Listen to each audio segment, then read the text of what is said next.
آج ہم آپ کو سلطان الاولیاء حضرت شیخ عبد القادر جیلانی رحمۃ اللہ علیہ کا شجرہ نسب دکھانے جا رہے ہیں، چونکہ آپ کو یہ شرف حاصل ہے کہ آپ اپنے والد کی طرف سے حسنی اور والدہ کی طرف سے حسینی سید تھے۔ تو آج ہم خاص طور پہ یہ دیکھیں گے کہ آپ کے والد اور والدہ کا شجرہ حضرت علی سے کیسے چلتا ہے۔ آپ کی پیدائش کا وہ کون سا واقعہ تھا جو پوری دنیا میں مشہور ہو گیا، اور آپ کے کل کتنے بچے تھے، اور کیا آج ان کی اولاد دنیا کے کسی حصے میں پائی جاتی ہے؟ ہم پوری کوشش کریں گے کہ آپ کے سامنے ایک جامع شجرہ رکھا جائے، اور اگر ہم سے کوئی غلطی ہو بھی جائے تو ہم اللہ سے معافی کے طلبگار ہوں گے۔ میں ہوں احتشام ارشد اور آپ دیکھ رہے ہیں دی انفوٹینمنٹ چینل۔ اس شجرے کو سمجھنے کے لیے ہمیں نبی پاک صلی اللہ علیہ وآلہ وسلم کے خاندان بنو ہاشم میں حضرت ابو طالب پہ آنا پڑے گا۔ ان کی سب سے خاص بات یہ ہے کہ یہ نبی پاک صلی اللہ علیہ وآلہ وسلم کے سگے چاچا اور مولا علی کے والد تھے۔ آپ کا شجرہ تقریباً 58 نسلیں پیچھے حضرت اسماعیل سے ہوتے ہوئے حضرت ابراہیم سے جا ملتا ہے، جس کا مطلب یہ ہے کہ آپ عربوں کی اسماعیلی شاخ سے تعلق رکھتے تھے۔ اپنے والد حضرت عبد المطلب کے بعد انہوں نے حضرت محمد صلی اللہ علیہ وآلہ وسلم کو اپنی سرپرستی میں لے لیا، اور جب تک زندہ رہے تو مشرکین مکہ کی جرأت نہ ہوئی کہ وہ آپ صلی اللہ علیہ وآلہ وسلم پہ بری نظر ڈالیں۔ ویورز، حضرت ابو طالب اور ان کی بیوی حضرت فاطمہ بنت اسد کو یہ اعزاز حاصل ہے کہ انہوں نے تقریباً 17 سال تک نبی پاک صلی اللہ علیہ وآلہ وسلم کو اپنے بیٹوں کی طرح پالا۔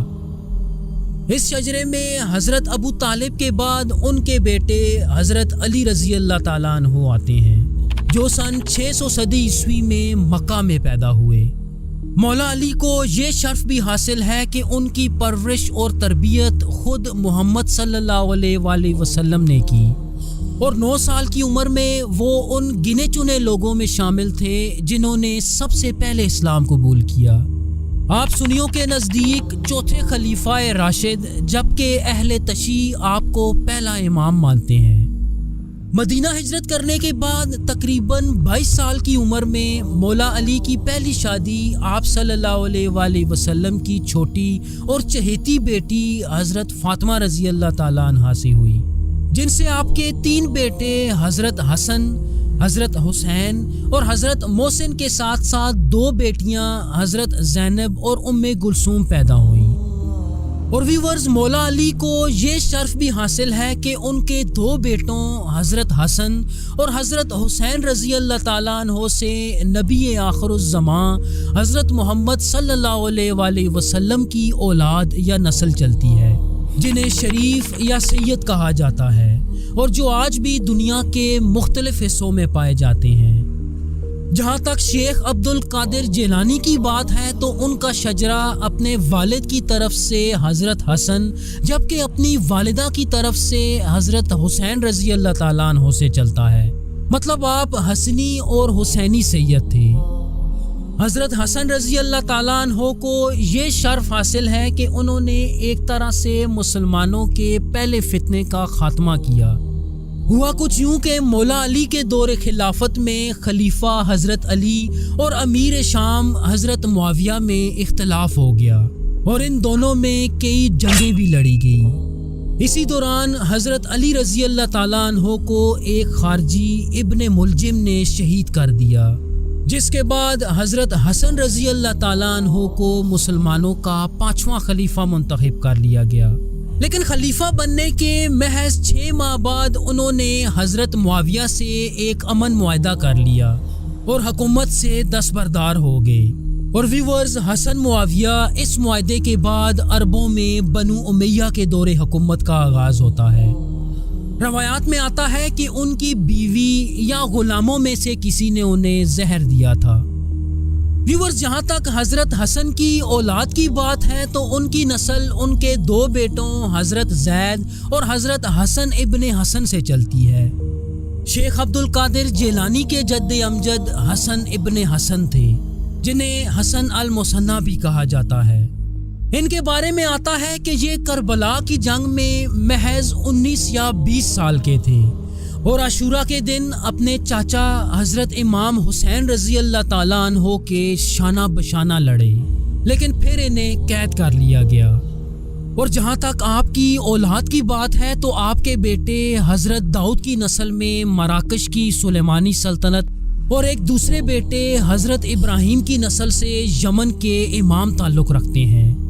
شیخ عبد القادر جیلانی کا شجرہ آپ کے سب سے بڑے بیٹے عبداللہ الکامل سے چلتا ہے۔ ان کے بارے میں آتا ہے کہ آپ حدیث کے ایک بہت بڑے راوی اور قبیلہ بنو ہاشم کے سردار تھے۔ لوگوں میں ان کا اثر و رسوخ دیکھتے ہوئے عباسی خلیفہ المنصور نے انہیں قید کر لیا اور سن 762 میں تقریباً 75 سال کی عمر میں عراق کے ہاشمی جیل میں آپ کا انتقال ہوا۔ ویورز، جہاں تک ان کی اولاد کی بات ہے تو ان کے کل 8 بیٹے تھے اور شیخ عبد القادر جیلانی کا شجرہ ان کے بیٹے حضرت موسیٰ الجون سے چلتا ہے۔ ان کے بارے میں آتا ہے کہ وہ ایک لکھاری اور بہت اعلیٰ پائے کے شاعر تھے۔ ان کا رنگ سیاہ ہونے کی وجہ سے ان کی والدہ نے انہیں الجون کا لقب دیا۔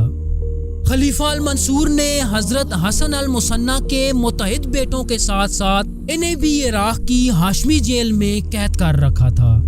کچھ مورخین کا ماننا ہے کہ اسی قید کے دوران ان کی وفات ہو گئی، جبکہ کچھ دوسرے لکھتے ہیں کہ عباسی حکمرانوں کے ظلم و جبر کی وجہ سے آپ مدینہ میں روح پوش رہے اور ہارون اور رشید کے دور میں ان کا انتقال ہوا۔ حضرت موسیٰ الجون کے 3 بیٹے تھے اور شیخ عبد القادر جیلانی کا شجرہ ان کے بیٹے عبداللہ الرضا سے چلتا ہے۔ ان کے بارے میں آتا ہے کہ یہ موجودہ عراق کے شہر بصرہ میں اس وقت پیدا ہوئے کہ جب ان کے والد اسی شہر میں روح پوش تھے، چنانچہ آپ عبداللہ بصری کے نام سے بھی جانے جاتے ہیں۔ جہاں تک آپ کی والدہ حضرت سلامہ کی بات ہے تو ان کی نسل تقریباً 3 پشتیں پیچھے خلیفہ اول حضرت ابو بکر صدیق رضی اللہ تعالیٰ عنہ سے جا ملتی ہے۔ ان کے کل 5 بیٹے تھے جن کی اولادیں آج بھی اردن، حجاز اور طائف کے مختلف علاقوں میں پائی جاتی ہیں۔ شیخ عبد القادر جیلانی کا شجرہ ان کے بیٹے موسیٰ ابن عبداللہ سے چلتا ہے۔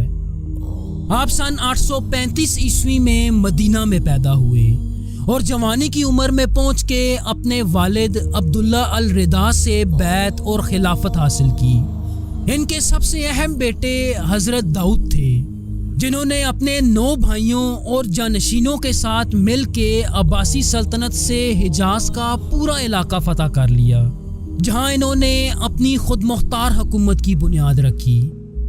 حضرت داؤد کے بعد ان کے بیٹے حضرت محمد المدنی اور پھر حضرت یحییٰ الزاہد آتے ہیں۔ ویورز، حضرت یحییٰ نے اس خاندان میں پہلی دفعہ حجاز سے ہجرت کی اور وہ عراق کے علاقے مادین میں آ گئے۔ انہیں امام غزالی کا ایک قریبی دوست بھی سمجھا جاتا ہے۔ مادین کے ایک گاؤں الجیل میں رہتے ہوئے ان کے ہاں ایک بیٹا پیدا ہوا جس کا نام اس علاقے کی نسبت سے عبداللہ الجیلی رکھا گیا، جو شیخ عبد القادر جیلانی کے دادا تھے۔ حضرت عبداللہ الجیلی نے جوانی کی عمر میں پہنچ کے اپنے والد سے بیعت کی اور موجودہ ایران کے صوبے جیلان میں آ گئے، جہاں سن 1048 میں ان کے بیٹے ابو صالح موسیٰ کی پیدائش ہوئی، جو شیخ عبد القادر جیلانی کے والد تھے۔ آپ کی کنیت ابو صالح اور لقب جنگی دوست تھا۔ اس لقب کی وجہ مورخ یہ لکھتے ہیں کہ وہ ہمیشہ اپنے نفس کے خلاف جہاد کیا کرتے اور نفس کشی میں سکون محسوس کرتے۔ آپ کی شادی سیدہ ام الخیر فاطمہ سے ہوئی، جو نسب کے حساب سے حسینی سیدہ اور شیخ عبد القادر جیلانی کی والدہ تھی۔ اگر ان کا شجرہ دیکھا جائے تو وہ کچھ یوں ہے کہ سیدہ ام الخیر فاطمہ بنت سید عبداللہ سمیع بن سید محمد بن سید جواد بن امام علی الرضا بن امام موسیٰ الکاظم بن امام جعفر الصادق بن امام باقر بن امام زین العابدین بن امام حسین اور بن امیر المؤمنین سیدنا علی المرتضیٰ رضی اللہ تعالیٰ عنہ۔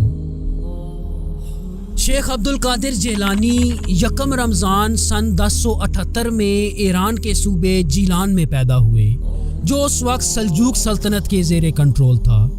انہوں نے اپنی ابتدائی زندگی جیلان میں ہی گزاری۔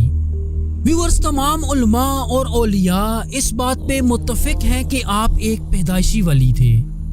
آپ کے بچپن کا جو واقعہ سب سے زیادہ مشہور ہے وہ یہ کہ آپ ماہ رمضان میں فجر سے لے کے مغرب تک یعنی روزے کے اوقات میں کبھی دودھ نہ پیتے، اور ان کی یہ بات پورے جیلان میں بہت مشہور تھی۔